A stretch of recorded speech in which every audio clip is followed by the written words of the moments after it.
Assalamualaikum warahmatullahi wabarakatuh. Perkenalkan, nama saya Muhammad Rifan dengan NPM S12473 dari D4TLM kelas 2A. Di sini saya akan menjelaskan atau membacakan tentang toksisitas toksikologi. Di sini saya akan menjelaskan modul pertama, yaitu konsep dasar toksikologi klinik. Modul pertama membahas pengertian toksikologi klinik, yaitu ilmu mempelajari zat beracun atau toksisitas. Mulai dari sumbernya, cara masuk ke dalam tubuh, mekanisme kerjanya, hingga dampak terhadap kesehatan.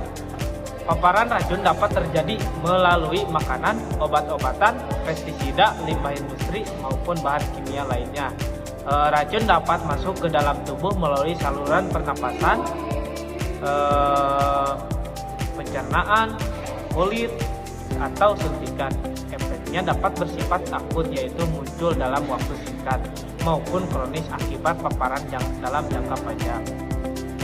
Pada modul ini juga dijelaskan proses ADME, yaitu absorpsi, distribusi, metabolisme, dan ekskresi. Selain itu, dijelaskan parameter toksisitas seperti LD50, LC50, dan ED50 yang digunakan untuk menilai tingkat bahaya suatu zat. Semakin kecil nilai LD50, semakin tinggi tingkat toksisitas. Yang kedua yaitu modul pemeriksaan logam berat. Di sini modul 2 membahas logam berat yang sering menyebabkan keracunan, yaitu arsen, merkuri, dan timbal. Arsen, yang pertama yaitu arsen. Arsen dapat ditemukan pada air tanah, pestisida, dan limbah industri. Paparannya dapat menyebabkan gangguan saluran cerna, kerusakan jaringan, hingga gangguan ginjal. Pemeriksaannya dapat dilakukan dengan metode Gutzet, Fleischmann, Sidney Kai, dan Sanger Black. Yang kedua yaitu merkuri. Merkuri merupakan logam berat yang sangat berbahaya, terutama dalam bentuk metil merkuri. Paparan merkuri dapat mengganggu sistem saraf, ginjal, penglihatan, serta perkembangan janin. Pemeriksaannya dapat menggunakan metode amalgam, Dentizone, CuL2, dan diphenylcarbazidone. Yang ketiga yaitu timbal atau Pb. Banyak ditemukan pada baterai, cat, dan limbah industri. Timbal dapat menyebabkan anemia, gangguan saraf, dan gangguan ginjal. Pemeriksaan kadar timbal yang paling akurat dilakukan menggunakan atomic absorptive spectrophotometer atau AS. Yang ketiga yaitu modul pestisida,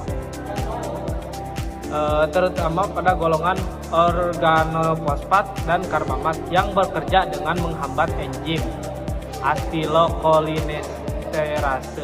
Akibatnya terjadi penumpukan asetilkolin sehingga muncul gejala seperti sakit kepala, mual, muntah, berkeringat berlebihan, sesak napas, kelemahan otot, kejang, hingga koma pada kasus berat.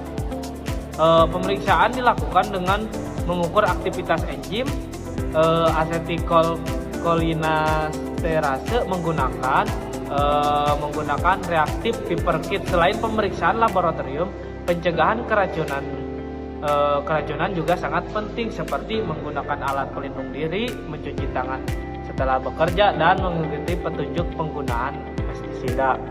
Yang keempat yaitu modul sianida dan karbon monoksida.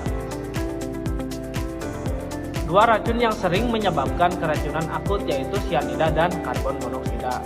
Sianida bekerja dengan menghambat penggunaan oksigen di dalam sel sehingga tubuh tidak mampu menghasilkan energi. Gejalanya meliputi pusing, sesak napas, kejang, penurunan kesadaran, hingga henti napas. Karbon monoksida merupakan gas yang tidak berwarna dan tidak berbau. Gas ini berikatan sangat kuat dengan hemoglobin sehingga menghambat pengangkutan oksigen ke seluruh tubuh. Pemeriksaan laboratorium dilakukan untuk mengukur kadar sianida maupun karbonsi hemoglobin agar diagnosis dan terapi dapat dilakukan dengan tepat. Yang kelima yaitu modul NABZA. Modul NABZA membahas narkotika psikotropika, dan zat adiktif atau yang singkat NAFZA.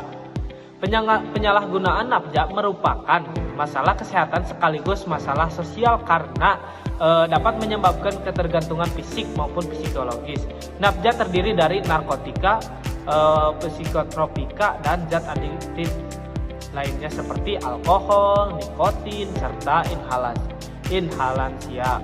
Pemeriksaan laboratorium biasanya menggunakan sampel urin, darah, saliva, atau rambut. Pemeriksaan awal dilakukan dengan metode imunokromatografi atau immunoassay yang bersifat screening. Apabila hasilnya positif, dilakukan pemeriksaan konfirmasi menggunakan metode yang lebih spesifik seperti GCMC atau LC-MS. Pemeriksaan ini sangat penting untuk membantu diagnosis proses rehabilitasi maupun kepentingan hukum. Yang terakhir yaitu toksisitas obat. Toksisitas obat yaitu kondisi ketika obat menimbulkan efek yang merugikan akibat overdosis, penggunaan yang tidak tepat, interaksi obat, atau gangguan metabolisme. Beberapa obat memiliki rentang terapi yang yang sempit sehingga perlu dilakukan therapeutic drug monitoring atau TDM untuk memastikan kadar obat tetap berada dalam batas terapi yang aman dan efektif. Metode pemeriksaan yang digunakan antara lain yaitu immunoassay, spektrofotometri, kromatografi, dan spektrofotometri massa. Sebagai calon TLM, pemahaman mengenai toksisitas obat sangat penting karena hasil pemeriksaan laboratorium menjadi dasar bagi dokter dalam menentukan terapi syarat. Kesimpulan yang terakhir yaitu kesimpulan. Berdasarkan ke-6 modul tersebut dapat disimpulkan bahwa toksikologi klinik mempelajari berbagai jenis racun, mekanisme kerjanya, gejala yang ditimbulkan, serta metode pemeriksaan laboratorium untuk mendeteksi keracunan. Pengetahuan ini sangat penting bagi ahli TLM karena berperan dalam membantu menegakkan diagnosis, menentukan tingkat keparahan keracunan, dan mendukung keberhasilan terapi pasien.